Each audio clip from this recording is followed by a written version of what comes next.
जब सरकार ने ये कह दिया कि 50 लाख 14,000 सर्विंग एम्प्लॉइज़ और 69 लाख पेंशनर्स के बारे में बातचीत होगी, तो क्या आपको अभी भी लग रहा है कि टीओआर में कोई कन्फ्यूज़न बना हुआ है? मतलब जो पेंशनर्स हैं, उनकी पेंशन पर विचार नहीं करेगा वेतन आयोग? अभी तक देखिए, पहले तो कन्फ्यूज़न ये भी था कि ये सरकार 8वां वेतन आयोग नहीं बैठाएगी। ये बहुत बड़ा कन्फ्यूज़न था, परंतु सरकारी कर्मचारियों की ताकत को अंडरमाइन नहीं करना चाहिए सरकार को, क्योंकि जो सरकार की नीतियों को लागू करता है ईमानदारी से, तो अगर उसके साथ खिलवाड़ करेंगे, उसके जो जायज़ माँगे हैं उसको इग्नोर करने की बात करेंगे, तो अशांति होगी। अशांति होने से सरकार की जो नीतियाँ सही पब्लिक के लिए बनाई गई हैं, वो लागू नहीं होती हैं। तो लिहाजा देर आए सवेर आए, उन्होंने गठन भी किया है, परंतु अभी जो टीओआर बना है, आप सही कह रहे हैं, उसके अंदर 2-3 कन्फ्यूज़न है, जिसको हम चाहते हैं कि सरकार उसको क्लियर कर दे। एक तो ओल्ड पेंशन स्कीम की बहुत भारी रोष है और बड़ी माँग भी है सरकारी कर्मचारियों की, उसको इनको डिसाइड करना चाहिए।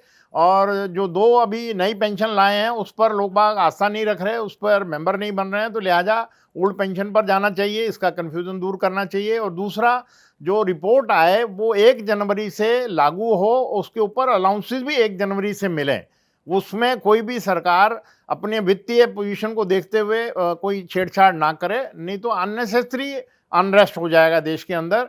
और हमारा पास्ट एक्सपीरियंस है, 7th पे कमीशन आज तक का सबसे गंदा पे कमीशन था, परंतु उसने भी हमारे सरकारी कर्मचारियों के अलाउंसेस खा लिए थे। तो अगर ऐसी कोई मंशा होगी तो वो ठीक नहीं होगी देश के लिए भी, सरकारी कर्मचारियों के लिए भी। तो लिहाजा मैं उम्मीद करता हूँ सरकार से कि सरकार इस बात को समझती है और सरकार इन कन्फ्यूज़न को दूर करेगी। और जो रिटायर्ड कर्मचारी हैं, जिसने अपनी लाइफ का 40 साल 45 साल देश की नीतियों को लागू करने के लिए देश में काम किया है, 24 घंटे हर मौसम को अपने सिर पे झेला है, उनके रिटायर्ड एम्प्लॉइयों की जो पेंशन है, जो हमारी मांग है 100% होनी चाहिए, लास्ट पे run should be the pension, परंतु अभी 50% पे की पेंशन है, उसमें ईमानदारी से उसको लागू करें और उसमें क्लैरिफिकेशन दें कि जितने भी हमारे 69 लाख 79 लाख जो हमारे 69 लाख जो हमारे सरकारी कर्मचारी रिटायर्ड हैं, उनकी पेंशन भी रिवीजन होगा, उनको डीए भी रिवीजन के बाद उनको डीए भी मिलेगा।